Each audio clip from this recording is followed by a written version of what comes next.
ছোলা আর মটর সেদ্ধ করে নিয়েছি, এটাকে ভাজবো। আর কড়াইতে তেল দিয়েছি, শুকনো লঙ্কা ফোড়ন দিয়েছি, দিয়ে এটাকে তুলে দেবো, ভেজে মুড়ি দিয়ে খাবো।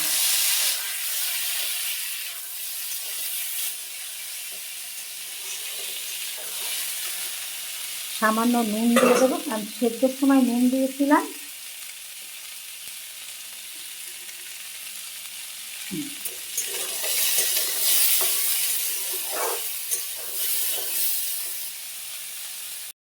কটা কাঁচা লঙ্কা দিয়ে দিচ্ছি।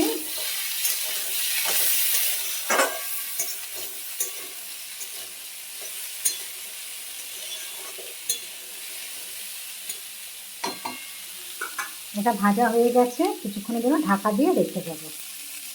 মটর ছোলা ভাজা,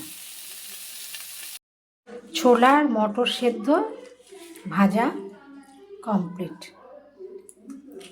আর মুড়ি দিয়ে আমরা পরে খাবো।